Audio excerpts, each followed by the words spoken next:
Hey now, so I'm going to undertake this crazy challenge in 2022 to start to go through the autograph analysis. Like I said, from Hank Aaron to Robin Yount. It will not be done in a year. What are there, 339 Hall of Famers now? So even if I did like one a day, I mean, it would take me practically the whole year, and that's not going to happen.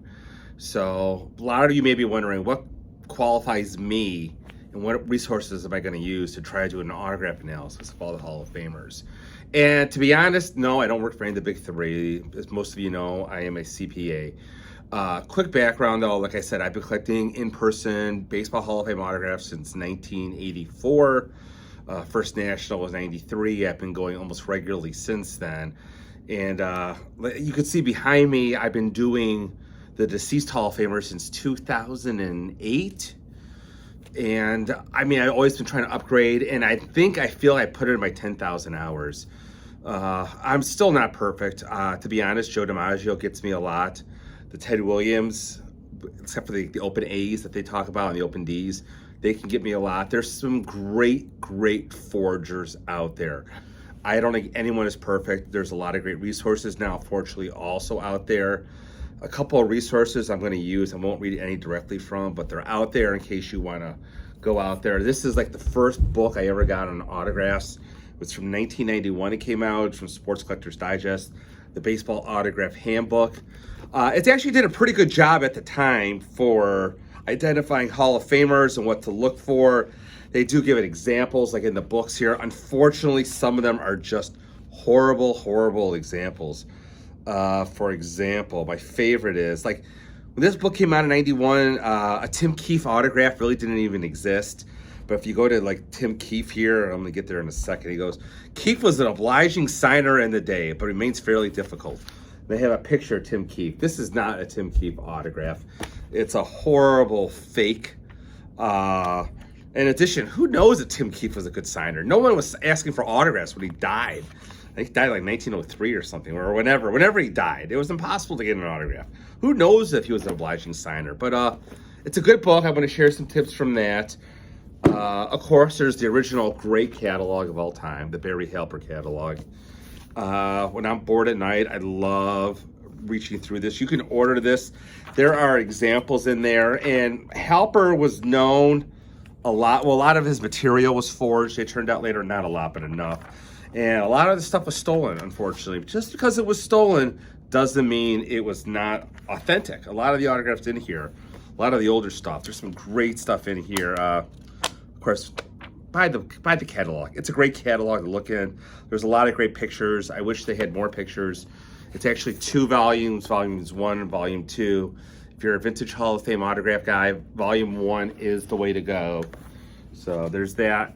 I'm going to utilize. Of course, there's the PSA Exemplar Database, Autograph Facts, a great resource. It's free to use. I'm very fortunate. This is the Negro League Autograph Guide.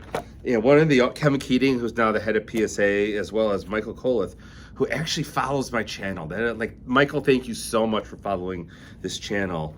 Has dropped in once in a while, left great comments. And they did a great job of analyzing autographs. My only concern with this book is the prices were a little too low. Maybe they weren't at the time, but like they're saying like a Josh Gibson autograph price range, $1,000 to $2,500. Yeah, I would pay $2,500 all day, every day for Josh Gibson autograph. So, and I don't know when this book came out. Let's take a look here. This book came out in 1999. I'm sorry. I mean, Michael, I hope you're watching this. And if you are, really a Josh Gibson autograph sold even for $2,500 then? That's a bargain. I hope you have tons of those in your collections. Another quick book. You may recognize this as the Baseball Autograph book, Top 100 Greatest Baseball Autographs.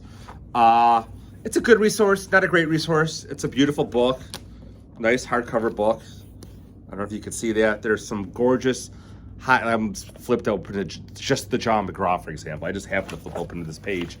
And then, I mean, it's beautiful. There's a little bit, Steve Grad added a little blurb in here. You're not going to learn too much about autographs in here by reading this book, unfortunately. All the pictures in here are from the PSA Autograph Facts webpage, so they're just a little blown up in a nice high-quality book. not that great, but I do turn to it time to time. Another great book you may not be aware of that I'd like to read is from 2011. You can find this for like 12 bucks on eBay.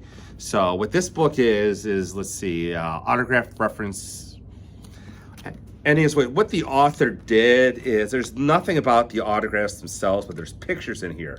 So let's go to Hank Aaron here. I mean, I don't want to give too much away. I think you should buy this book. But he gives examples of Hank Aaron.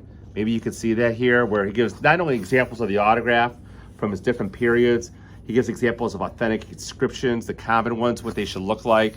They even show versions of Hank Aaron's, we'll talk about this in the next episode about his background, but Hank Aaron had a ghost signer for a long, long time. So they give an example of the ghost signer's autograph. And last but not least, of course, is what a lot of us in the industry call the Bible. And that is Ron's book, Ron Kay's book. This is the second edition. I read it almost daily and nightly. And it's about as good as you're going to find with autograph examples and things to look for. Granted, it's not perfect. I learned that firsthand. One day I'll get to that. There are some mistakes in this book. But I think Ron really did an effort here trying to get as much good information as he can. So that's really about it. Like I said, I'm going to go in alphabetical order. I may go over a couple extras again, like Goose Goslin I did before Clemente. I'll get to there. Obviously, we'll start with Hank Aaron next. I'm going to try and get him out early this week.